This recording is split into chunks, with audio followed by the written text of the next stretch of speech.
Hey, good morning, Lighthouse. Let's go back to Daniel chapter 4 and have some devotions today, and we'll pick up where we left off yesterday. You remember that we left off thinking about the second dream that Nebuchadnezzar had, that Daniel is interpreting, and that Nebuchadnezzar really needs to learn something. He needs to learn how to humble himself, or else he's going to experience humiliation. And initially, he does not learn to humble himself. He hears this dream interpretation from Daniel. And then in verse 28, he picks right up with the same attitude that he had at the beginning of the chapter. All this came upon Nebuchadnezzar at the end of 12 months. He was walking on the roof on the royal palace of Babylon.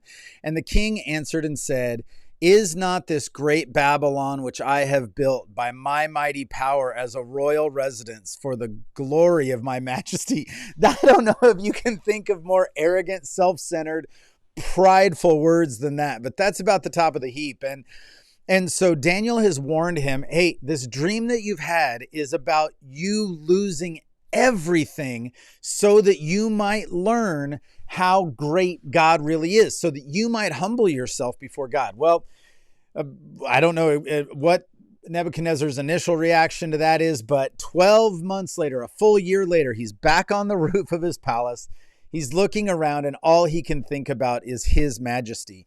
And then it says, while the words were still coming out of his mouth, while the words were still in the king's mouth, there fell a voice from heaven, "O King Nebuchadnezzar, to you it has spoken, the kingdom has departed from you." And then we hear the story about how, just exactly as Daniel had predicted, King Nebuchadnezzar is driven out into the fields, loses his mind, loses his power and authority, and becomes like one of the wild beasts. What a crazy scene that he actually ends up wandering around, eating the grass of the field, and goes from literally the top of the palace to the lowly fields, sleeping outside, living out there as an insane person.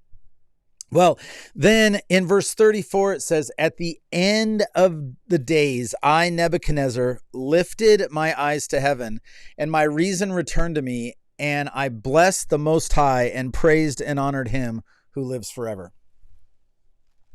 C.S. Lewis in The Great Divorce said, there are only two kinds of people. There are the people who say to God, "Thy will be done." And there's the people to whom God says, "Thy will be done." We either live in our kingdom or we live in God's.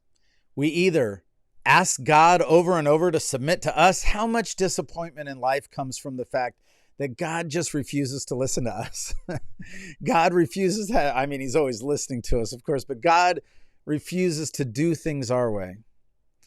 We can either spend our whole lives trying to get God to submit to us, or we can submit to him. Nebuchadnezzar has seen the power of God. He saw Shadrach, Meshach, and Abednego survive the fiery furnace. He's seen Daniel interpret dreams. He's come face to face with the power of God, and yet what he's not been willing to do is submit to him. Well, now he did not humble himself, so now he's been humiliated.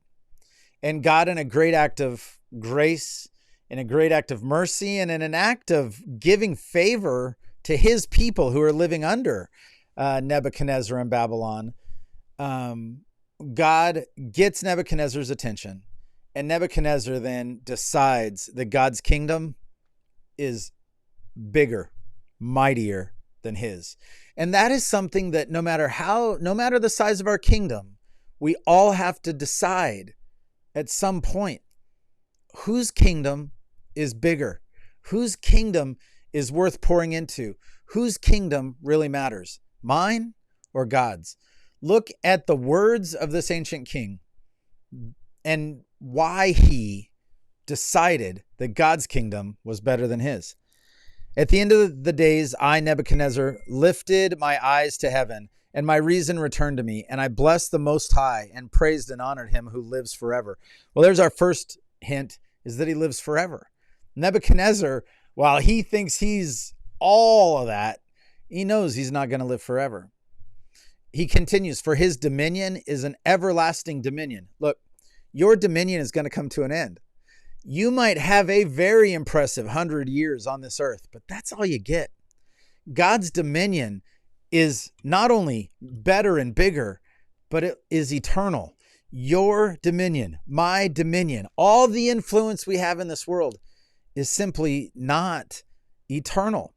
His kingdom endures from generation to generation. You get one generation and then you have to pass it on to another generation while God will still be the king. Nebuchadnezzar simply learned to be in awe of God. He simply learned to live his life not just knowing about God, but in awe of God, submitted to God. All the inhabitants of the earth are counted as nothing, and he does according to his will among the hosts of heaven and among the inhabitants of the earth, and none can stay his hand or say to him, "What have you done?" Man, this is a pretty common thing. When people in the Bible come face to face with the power of God, they never walk away anything but humble. They never walk away anything but saying, and hearing from God even, like, where were you, Job, when I set the heavens in their place? Rather, it's always humility. It's always awe. It's always fear that somebody leaves the presence of God.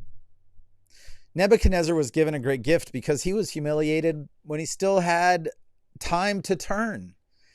Man, I wonder if you and I might not look at the power of God and say, again, we talked about this yesterday, but I don't want to experience humiliation. I want to humble myself and experience, resurrection. I want to experience what it's like for God to elevate me. So it took the loss of his kingdom and it took the loss of his mind for Nebuchadnezzar to just see God clearly. Man, what's it going to take for us to see God clearly? Why don't we turn to him? Why don't we recognize his power without having to be humiliated? All right. Be loved, Lighthouse.